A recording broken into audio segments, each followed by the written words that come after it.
welcome to the Animal Training Academy Making Ripples podcast show, the show where we share the stories of the ripple-making extraordinaires with behavior nerd superpowers who make up the Animal Training Academy membership.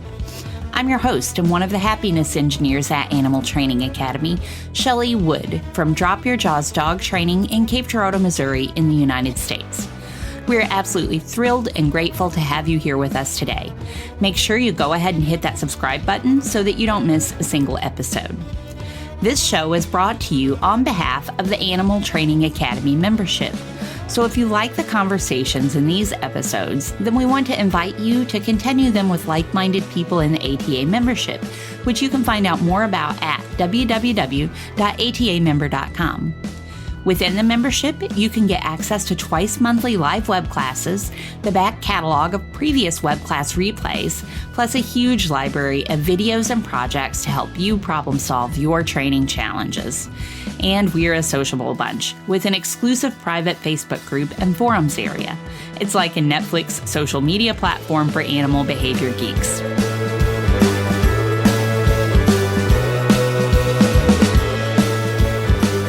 Today, I'm excited to welcome Belinda Young to the show. Belinda stepped into the world of animal training in early 2010 while working as a veterinary nurse and being tasked with running puppy preschool classes. In the same year, she was fortunate enough to attend a parrot conference and learn about applied behavior analysis and learning theory from the likes of Dr. Susan Friedman, Nic Bishop, and Jim McKendry. That was all it took to become hooked. In 2013, while completing her Certificate 4 in Companion Animal Services through the Delta Institute in Australia, she took the plunge and started a companion animal training business, Treat, Play, Love. This has been Belinda's full-time job since 2016 when she left vet nursing for good. Through her business, Belinda works with families and their pet dogs, cats, and parrots. She especially enjoys showing people just how fun training can be with modern, reward-based training methods. Belinda works with clients on basic training problems as well as significant behavioral challenges such as leash reactivity and separation anxiety. In addition to working with training clients, Belinda has been employed to teach veterinary students at JCU Vet School in Townsville about parrot behavior and training, has spoken at Australian conferences, and worked with vet clinics, doggy daycares, and other animal professionals to educate team members on a range of training and behavior topics. Belinda relocated to Sydney, Australia in late 2021, where she continues to offer one-on-one training services for all species of companion animals. Welcome to the show, Belinda. I'm super excited to have you here with us today. Hey, I'm super excited too, Shelley. Thank you for inviting me. You're welcome. I'm really looking forward to talking with you today, and I would love it if you would start us out by sharing a little bit of your story with us so that those of us in the Animal Training Academy can learn a little bit more about you, and so we can introduce you to the members of our larger audience as well. So could you start us out by telling us a little of your story and a little bit about how you spend your days and the work that you do? Yeah, absolutely. I think I'm like a lot of people who end up working with animals. I was an animal crazy child and always had visions of working with animals in one way or another. And I guess the pathway that I took out of high school was to train to become a veterinary nurse. And certainly that's the work that I did for 8 years. And just through that, you definitely talk to lots of different pet owners about the challenges that they have at home, and they're always seeking advice. And it became apparent how many people could really use some support in the, training and behaviour with their pets at home. So that was definitely very interesting to me. And then I also had my own pets. So growing up, I had lots of pet birds when I was still living with my parents, and I was having some particular challenges with one of my princess parrots, which is a small Australian parrot. And it was actually the training challenges that I was having with her that led me to an Australian conference called Parrots in 2010, which you mentioned in my bio. And yeah, I guess listening to Dr. Susan Friedman talk about AVCs and making a functional assessment and a training plan, I took that information home and applied it to the the challenges that I was having with my little parrot gremlin, and seeing how, I guess, easily it solved a problem I'd been struggling with for 6 months or more. It really excited me, and I was really keen to, I guess, keep learning more and to share that information with more people. So that's, I guess, the path that led me into working as a animal trainer. And then I guess, where I am now, you mentioned in my bio that I run a business called Treat, Play, Love. So professionally, I work with people and help them with their companion animals and any training challenges that they might be having. And then I also bring some of that to, I guess, my home life with our own pets. So I live with my husband in Sydney, Australia, and we've got a little scruffy mixed breed dog called Wilbur. He's 8 years old, and he's probably the lowest maintenance of all our pets. And then we've got 11 pet parrots as well. So we've got the smallest that we've got are some cockatiels, and the largest that we've got is a green wing macaw named Elmo. So they keep us very busy. And then, other things that I enjoy, I do a lot of running. I enjoy training for long distance running events. So that takes up quite a few hours in a week. And I also enjoy just, quiet activities like reading and crocheting and photography. So try to balance things out with non-animal related interests as well. I love it. Those are some interesting hobbies that you just listed there. I would like to hear more about maybe some of those hobbies, like the reading, crocheting, and I think you said photography. Yeah. And if you see any overlap in the skills that you use for any of those things, or for running too, if you see any overlap in any of the skills that you learn or practice or use to become better at any of those things in your animal training? Yeah. Well, I actually just last night, so I'm 5 months out now from the Sydney Marathon, which is probably my next big running event. And so last night I was writing up a training plan for the next 5 months of running. And I was just thinking how similar it is to drawing up a training plan for clients working with animal training problems, because you've got a really big goal. And if you sort of focus just on that end goal, it seems impossible. I guess the longest run I've done recently is about 12 or 13 kilometers. I don't know what that is in miles, so I'm sorry for people who live in that part of the world. And a marathon is 42.2 kilometers. So it's a really big difference, and it can feel impossible. But just like with training animals, if you break it down into little approximations and just focus on the next one and the next one and the next one, it's really cool to see what you can achieve with that. So I was just thinking about that last night, actually writing up the training plan for my running. And that's a lot of fun. I'm really glad on your running that you don't know how to do the conversion to miles. That makes me feel a lot better, because I also don't know how to do the conversion to kilometers. The other way, I know. Yeah, no, I've got no idea. I know a marathon is 26.2 miles, I think. Yep, that's it. You got it. Yeah. Yep. But outside those sort of big, well-known numbers, I'm not too sure.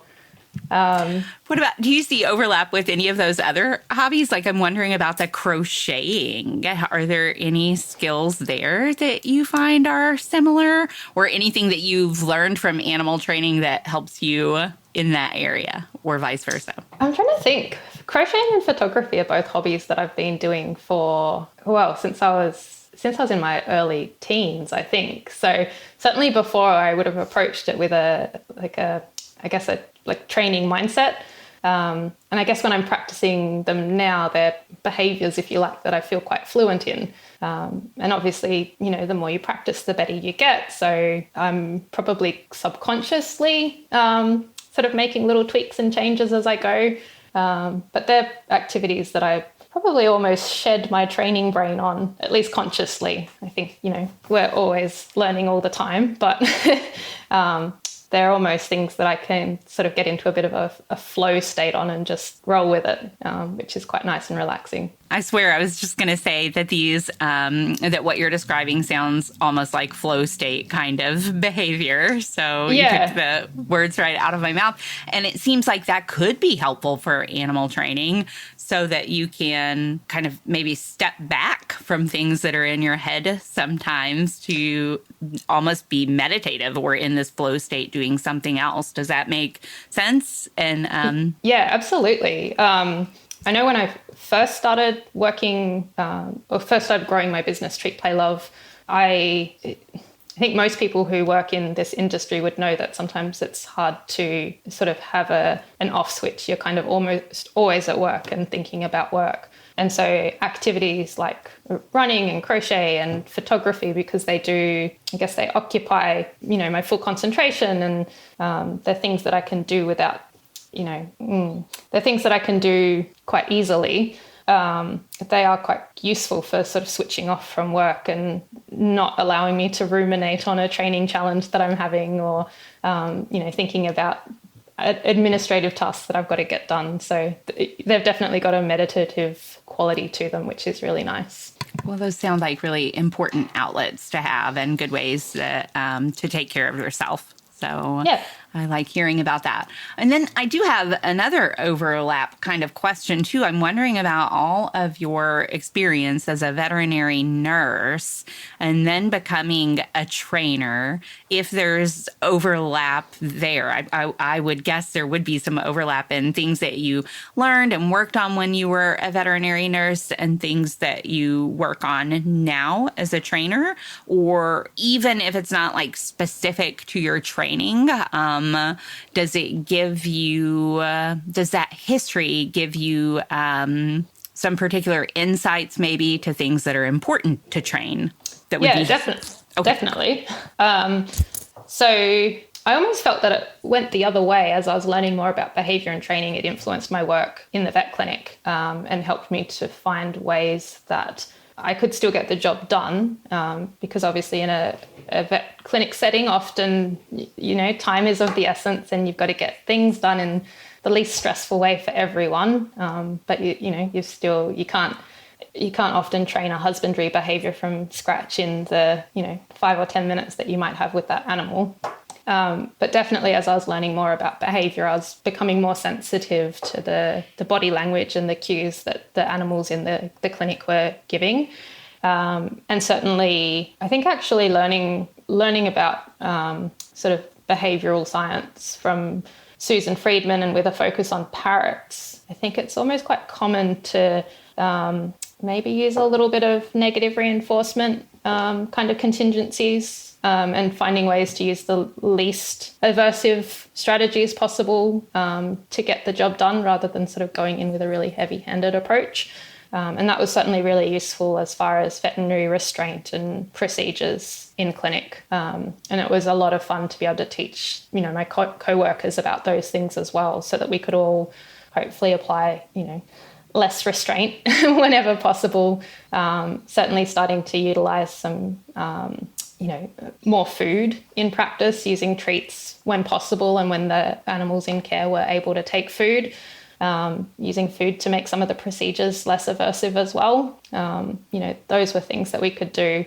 And then also being able to understand like the kind of restraint that might be necessary in a vet clinic for basic procedures. That has been something in some cases that I've been able to take to clients and help them to work on those things with their pets prior to them being needed in a veterinary setting as well.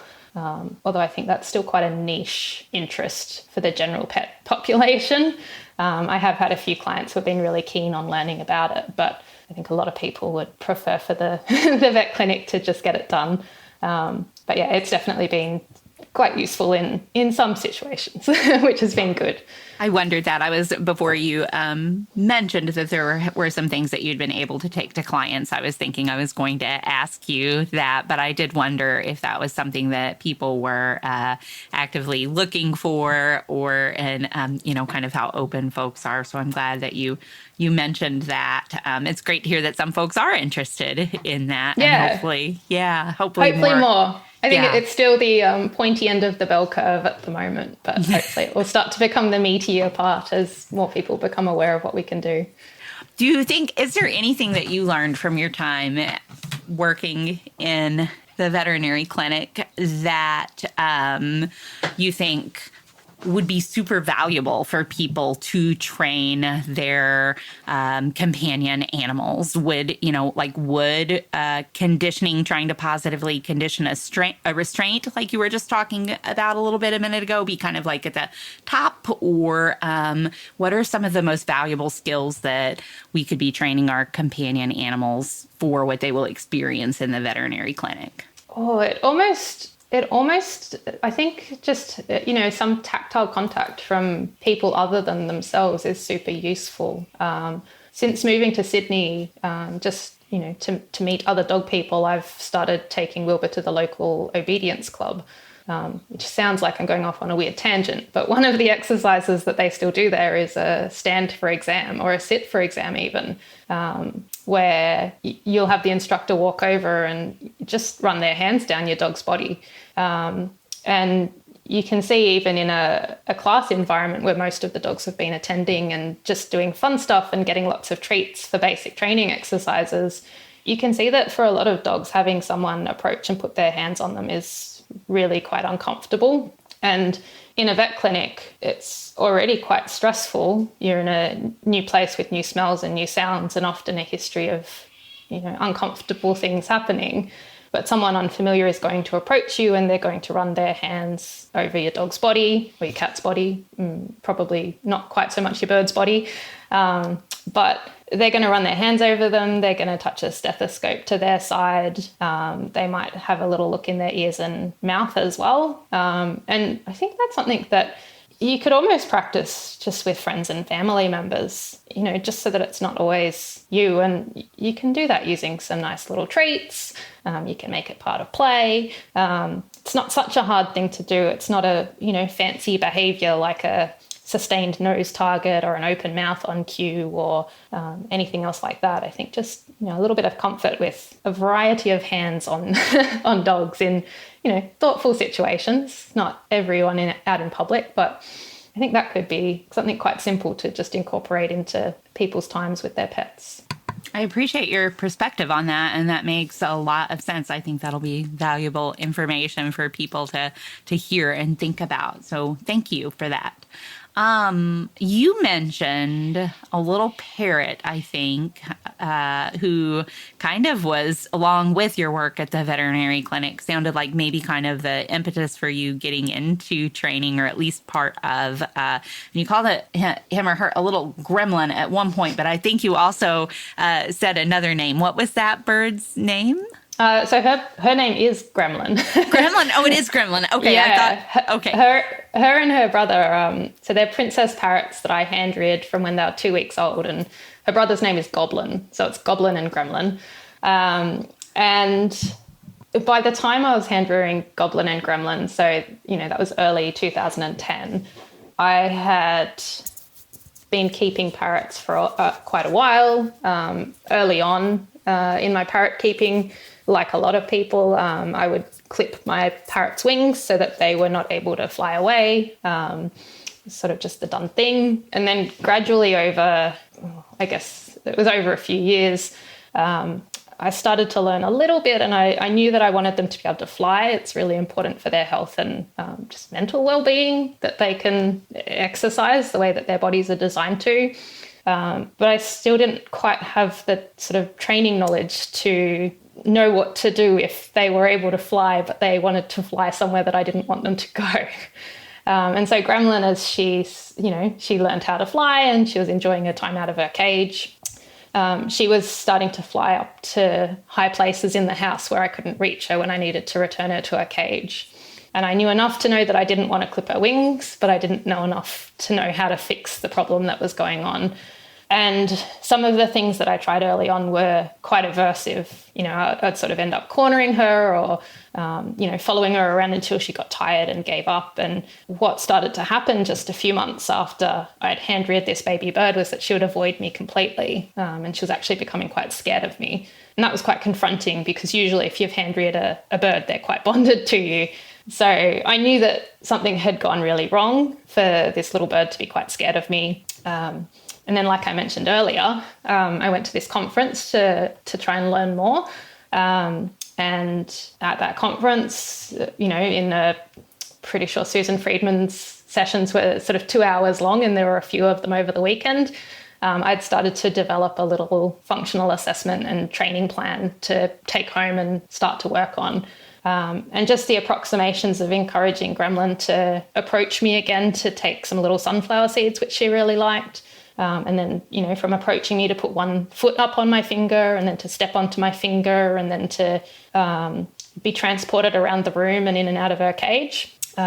It was a change that happened over, I think, just maybe even 2 or 3 days after coming home from the conference. I was able to resolve something that had been getting worse for, a few months. I think that was it was a dramatic and exciting result to have as kind of my first foray into, using very deliberately applied positive reinforcement training, rather than, just throwing a few treats around and hoping for the best. It was, I don't think anything could have convinced me quite so well as that experience with Gremlin, that this was something that was important and effective and something that I wanted to learn more about. And what is your relationship with Gremlin like today? Now? Yeah.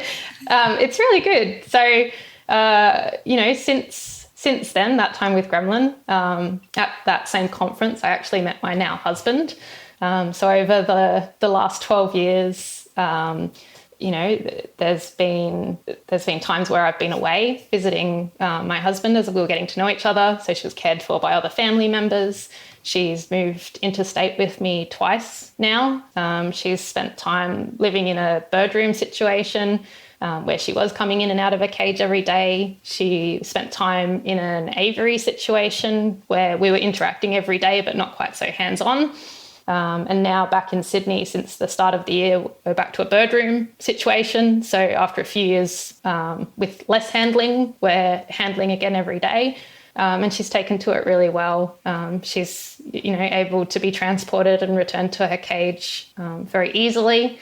I still offer her a sunflower seed when she steps up to maintain those nice, happy associations. But, the other nice thing is that she still, she'll often fly to me when I'm spending time in the bird room, and she'll hang out on me and she'll, make little bird sounds in my ears. So, we're 12 years later and we're still good friends. And I don't see that changing. So, definitely the value of positive reinforcement and low stress handling for a nice, healthy, long-term relationship. She's the little poster child for it. Beautiful outcomes. I love it. Thank you. And you live with, did you say 11 birds? Is that right? Yep, 11 birds. So and Wilbur? And Wilbur. He's a very tolerant dog. So we've got 4 cockatiels, the 2 princess parrots, 2 conures, 2 Amazon parrots, and a macaw. Wow. And I am not familiar with birds at all. Is that, do they all hang out together quite a bit? Is that a lot to manage? Like, what are intra-bird dynamics like? Interbird dynamics. We could have a soap opera running in our house, I think, Shelley. So we've got the princess parrots and the cockatiels get along quite well. They can all be out together. The conures sometimes can be out together. Sometimes they need to be out separately. It depends. The Amazons get along really well. They can be out together. But the Amazons and the macaw do not get along. So they need to be completely separate. So it's quite a lot to juggle.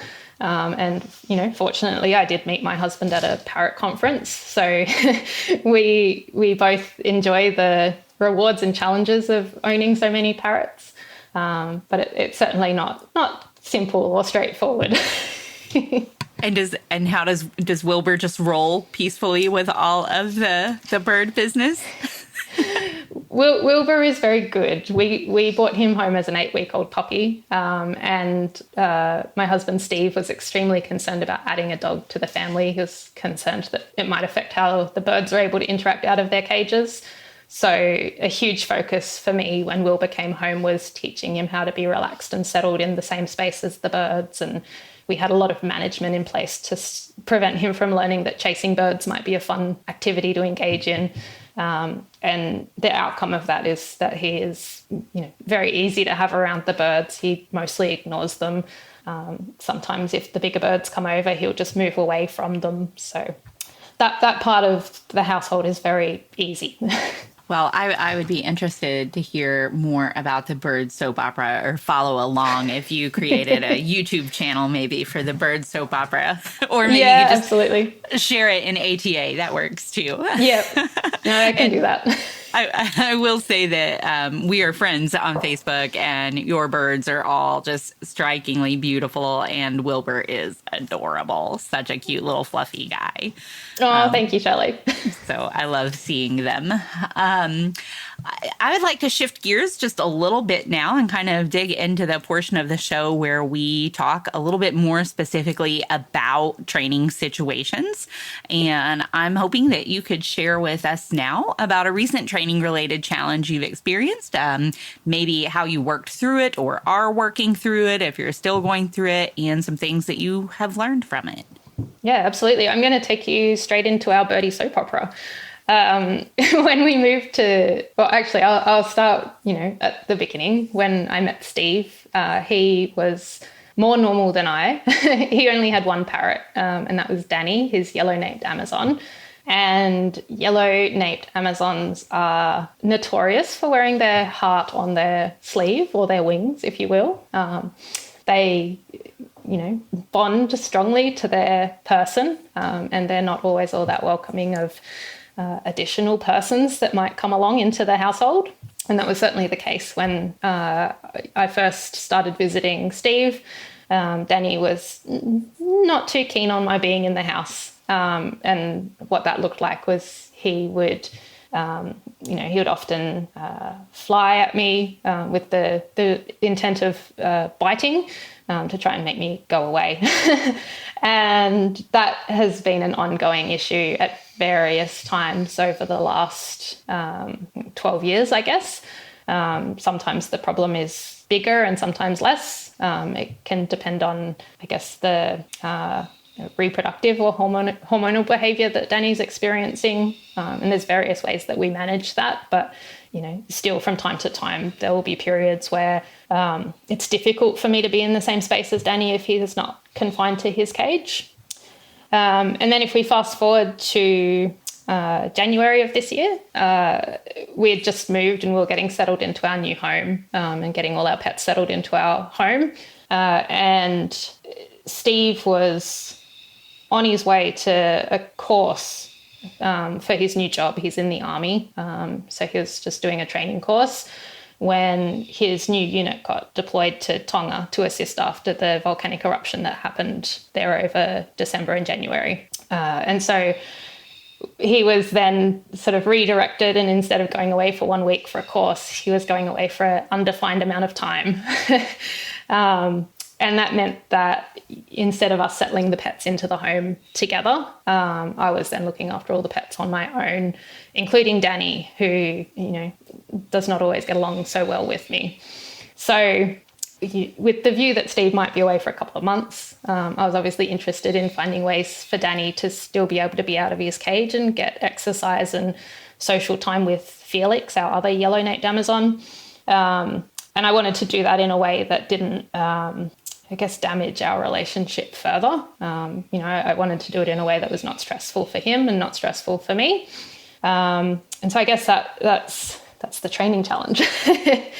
And I think there's a few different ATA members that will know about this, because they've helped me with advice over the years, just with some strategies that might be helpful. And they certainly came to mind when I was working with Danny at the start of this year. particularly with the view that management first was going to be really important. So when I was looking for ways to interact Danny just in terms of essential care, so things like cleaning his cage and refreshing his food and water, I wanted to be able to do that without sort of eliciting aggressive behaviour from him. So we were doing a lot of, he was in his cage, he wasn't let out of his cage unless I was very confident that he would be able to be returned to his cage. I was using food to encourage him to be in a different part of his cage when I was changing his food and water, or I was changing the paper in his cage. And that was really helpful just for some, protected contact and some, almost passive interaction between the two of us in the first week or two that Steve was away. And then through that and, knowing what to look for in terms of body language that would indicate that Danny was feeling less spicy, less fired up by my presence, we were able to, do some little approximations. I started working with him in his room, using food to encourage him to return to his cage. And then I was able to work with him in the house at large as well and still have him return to his cage when it was time for them to go back. It was a combination of management and protected contact and then just approximations to gradually get him into a normal routine without Steve. And as it turned out, it was 7 weeks that Stephen was away. By the end of it, I was able to really have Danny and Felix out together at any time in any part of the house and still know that I was able to return them back to their cage when I needed to. What were some observable indicators to you that Danny might be feeling less spicy? Less spicy? I had to think of a question where I could work in the spicy. The spicy? We always joke if Danny's behaving in a way that I would not like to interact with him, he's habanero spicy. If he's looking a little bit more relaxed, he's jalapeno spicy. So Amazons are fantastic. If you're not familiar with them, their body language is just crystal clear. So when I would choose not to interact with Danny, he's usually got flashing eyes, so his pupils will constrict and dilate repeatedly. And their iris is bright orange, so it's very clear when that's happening. You see these orange eyes flashing at you. The feathers on his head, often they're quite erect just above his beak and sort of fluffed up around his neck. So his head looks all pointy and big. And then they've got these amazing tails. So Amazons are mostly green, but his tail has got sort of yellow and a little bit of orange through it, and that will flare out in a fan as well. So when he's habanero spicy, he's got the eyes and the head and the tail all going at full speed. And then that can go anywhere from sort of much more relaxed, just very neutral, almost dilated pupils and a nice, just little nubby green tail, through all the approximations in between. So when I started to feel more confident that Danny might be ready to come out of his cage and perhaps interact with me a little, I wasn't seeing any of the eye flashing or the tail flaring or the pointy head feathers. It's nice and clear. Were there certain things that were that you identified maybe that were kind of consistent precursors to whether he was going to be habanero or jalapeno spicy? Historically, there have been. So I'm most likely to run into challenges with Danny if he has been sort of seeking out sort of dark, nesty places in the house, or if he's been eliciting a lot of tactile contact from Steve. So obviously Steve was away. He wasn't getting that tactile contact from Steve, but he was still looking out. The first couple of times I let him out of his cage, he was starting to sort of shape up to look underneath his cage and to climb under there.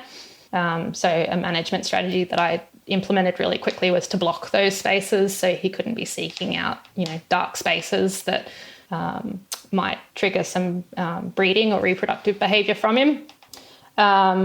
Otherwise, not really. Yeah, I tend to just look if I'm getting a lot of eye flashing or tail flaring.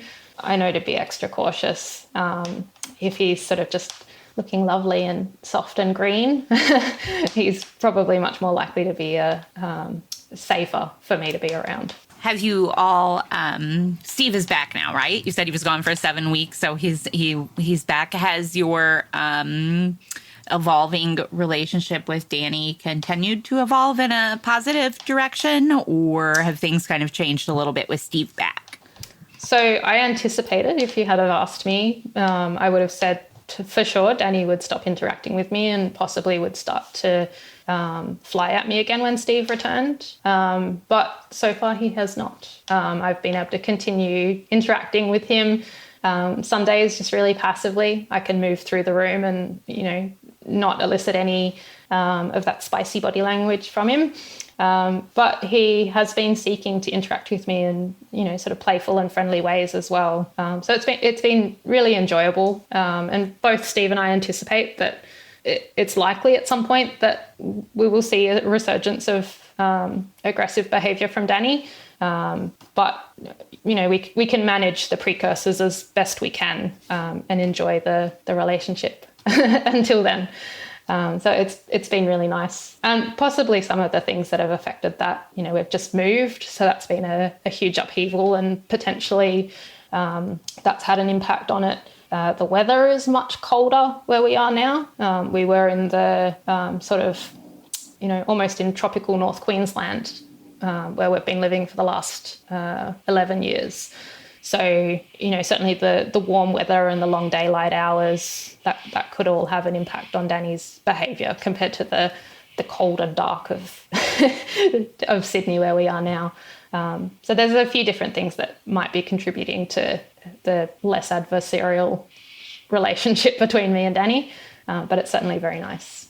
Well, congratulations on your success with that. I'm sure that I would imagine that felt really great when Steve was away and you were able to work up to letting Danny out sometimes and him going back in on his own after the history that the two of you had together. So congratulations. Very cool. Thank you, Shelley. I'm sure that you are very proud of that training situation as well as the one about Miss Gremlin that you shared about earlier. But I'm wondering if you could share with us now about another training situation that you're proud of and or a training situation that you found reinforcing. Yeah, so I've got two. I've got a silly one, but then I've also got one that I worked on with a client that I thought would be nice to share. So I'll share the client one first. I didn't want to just talk about birds today, and I was thinking about recent cases that I've worked on and some that have been particularly satisfying. And one that came to mind was a cat client that I worked with, which are certainly more far between than dog clients, which is mostly what I work with. But this client had two cats that had sort of a long history of avoidance between each other and aggression in some contexts. But she had contacted me because one of them was urinating on her bed. And a urinary tract infection had been ruled out by the vet. But obviously it was not a situation that she wanted to continue, and she was hoping that training might get to the bottom of it. And when I went into this client's house, even though there had been some history of aggression between the cats, to the client's mind, it wasn't a daily issue. It certainly wasn't the biggest issue that she was worried about. The biggest issue was the urinating out of the litter box. And just while we were talking and taking history, I was noticing that the body language between the cats was really not very comfortable. So there was a lot of tail swishing and a lot of ears back and a lot of just avoidance in general, with one cat in particular moving to avoid the other. And that was the cat that was urinating on the bed. So I had talked to her and I said, is this behaviour between them normal? Are they often swishing their tails? Do they often have their ears back? And as it turned out, she thought that cats wagged their tails like dogs and that the cats had been wagging their tails because they were happy. And she was like, oh, yes, they wag their tails all the time. I thought they were quite happy. And so we started to look at, perhaps some strategies that would give the cats a little bit more space from each other, particularly the cat that was moving to avoid the other. I I thought that it was really important that she have her own space where she wouldn't be followed by the younger male cat that was, causing her to feel some stress. And so we talked about, I guess what I really liked about this case was that we were able to use a combination of management, so separating the cats in certain situations, environmental enrichment. So the younger male cat, I did observe that he was more active, more playful, and potentially he was not pursuing the older female cat out of aggression, but probably more just out of curiosity and interest and playfulness. And we were also able to implement some training, so to build behaviour in the male cat that might reduce some problems as well. So management, we had set up separate spaces for the cats. These clients were fortunate. It was a young couple with just the cats. They didn't have any other family members or pets. And their house had multiple spare rooms that weren't being used. And so we were able to set up sort of safe spaces for each of the cats. They would have a room that was just theirs and, they'd never have to encounter the other cat in there. And then within those spaces, there were different things that each cat might enjoy, different climbing spaces and scratching places, and certainly for the younger cat, toys and activities that he might enjoy. As far as sort of enrichment activities went, for the younger cat in particular, play was extremely reinforcing and quite important. And so we were able to implement lots of active games and chase games and toys, which he enjoyed very much with the human family members. And then that same cat was extremely food motivated. So we were able to use food to teach him a recall to his name, which the client was able to use if she noticed that he was approaching or pursuing the female cat in situations where she typically would start to swish her tail or try to move away. So we had the separate spaces and the different activities for each cat, and then also that nice little recall behaviour that we were able to teach. And it was just 2 or 3 weeks later when I followed up with her that she was like, oh yeah, there's no more peeing on the bed. It's not a problem anymore.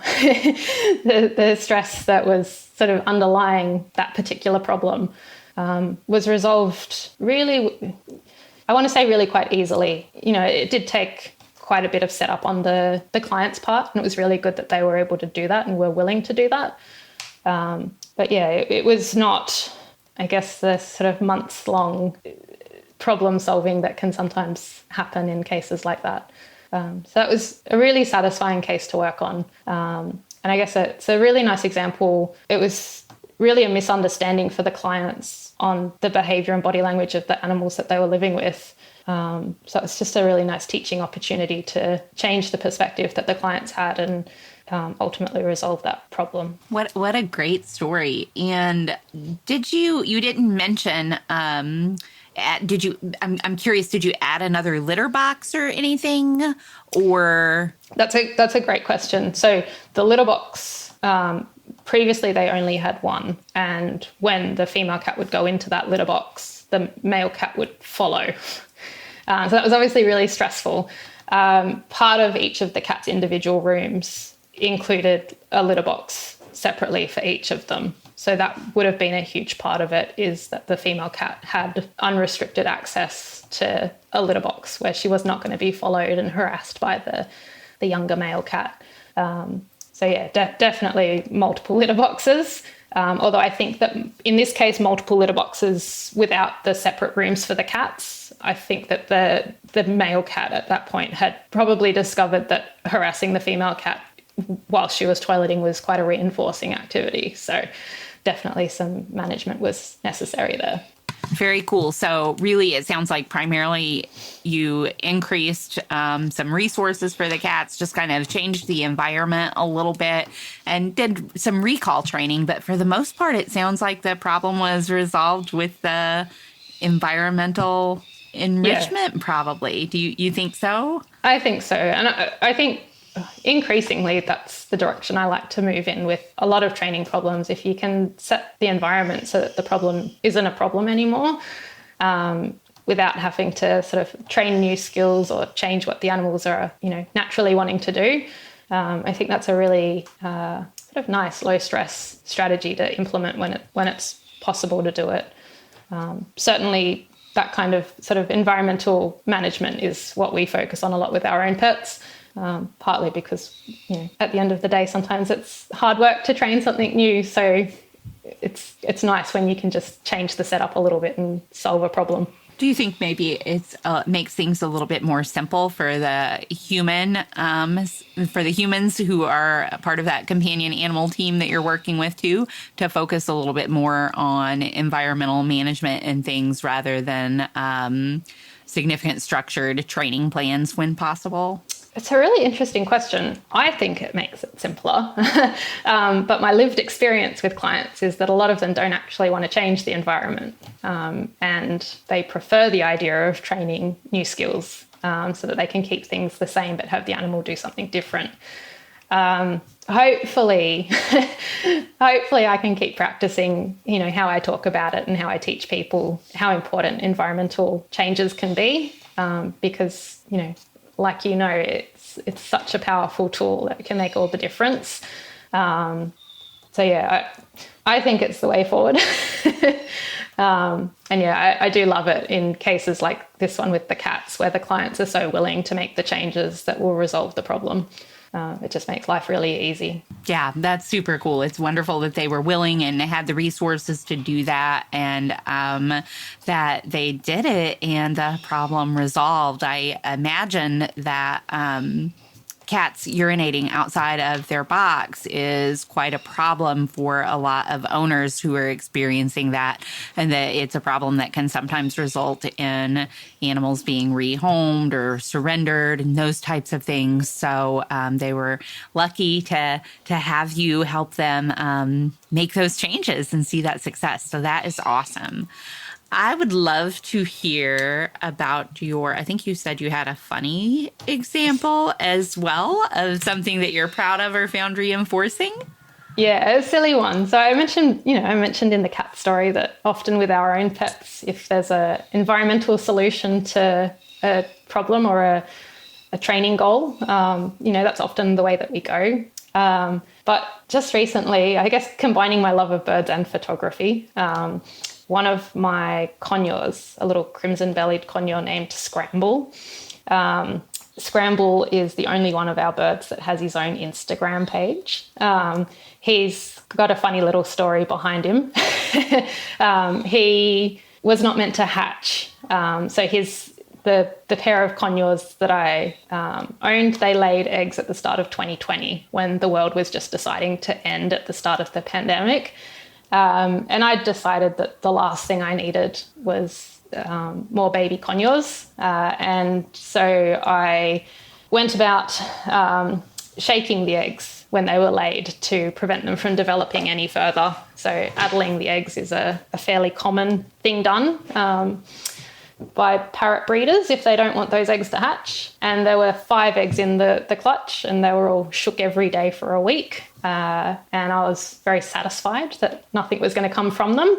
But about 3 weeks later, I heard very little cheep sounds from the nesting box, and Scramble had managed to make it through all the shaking and make it earthside, despite my efforts. And so I ended up hand rearing a single baby bird in the midst of a pandemic when I was not working for a month.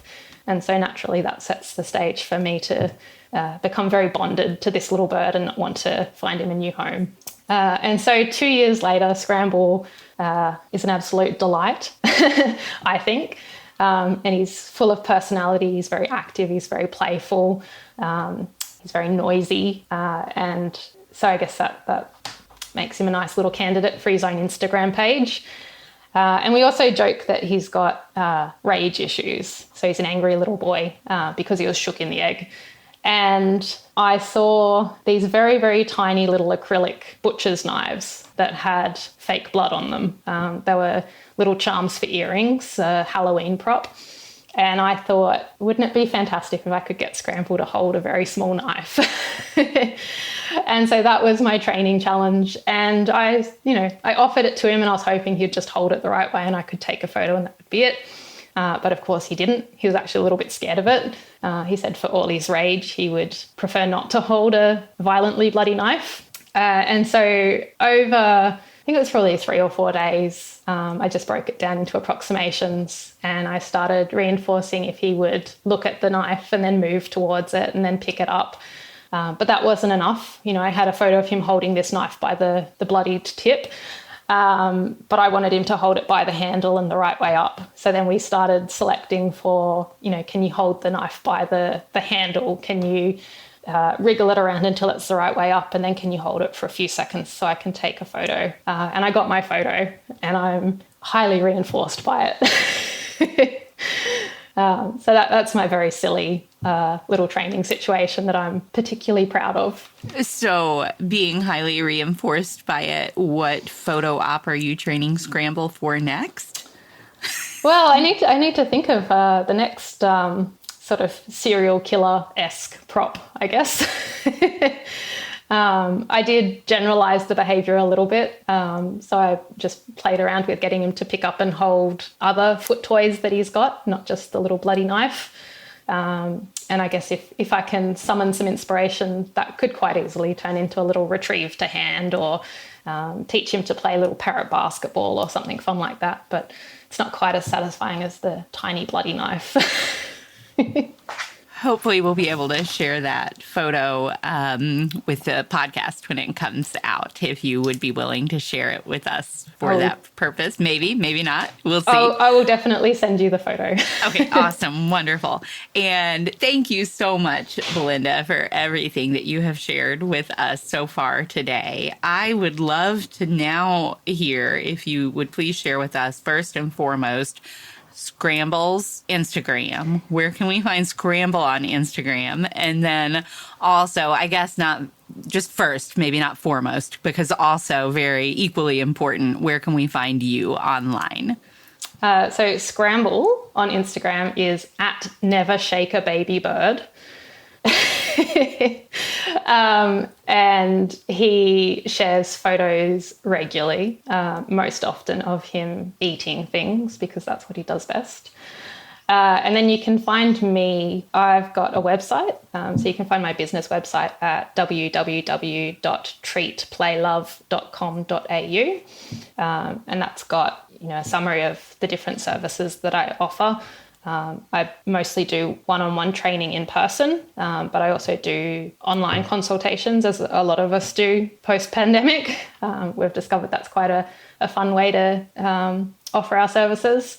And I've also got a Facebook page for my business. So you can look up Treat, Play, Love on Facebook, where I often share little training suggestions or client cases or other little interesting bits and pieces. So those are probably the best ways to find me. And I'm, super happy to talk to people. So if anyone wants to reach out or send me an email or a Facebook message, that's absolutely fine. Thank you for sharing all of that. And we will link to all of that in the show notes as well, so folks can find you. I also just have to say before we wrap things up that I love your business name, Treat, Play, Love. Thank you. It was a middle of the night wake up and think of it when I was trying to come up with a business name. So I was particularly happy with it. So I'm glad that you like it too. I love it. It's perfect. I love it, and it suits you as well, I think. So it's a great name, and it's got a really positive vibe to it too. I just love it. So thank you. Thank you. Thank you so much for sharing your time with me today and letting myself and the audience get to know you a little bit better. On behalf of the Animal Training Academy community and myself, thank you so much for spending this time with us and sharing some things with us today, Belinda. No worries. Thank you, Shelley.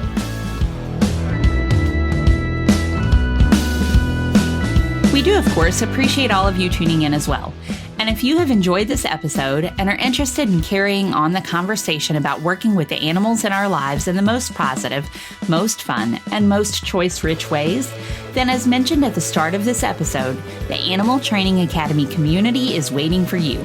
Head on over to www.atamember.com and click on the membership button in the main menu to learn more about what members are describing as the Netflix social media platform for behavior geeks. That's it for this episode, though. Thank you so much for listening. You'll hear from us again soon.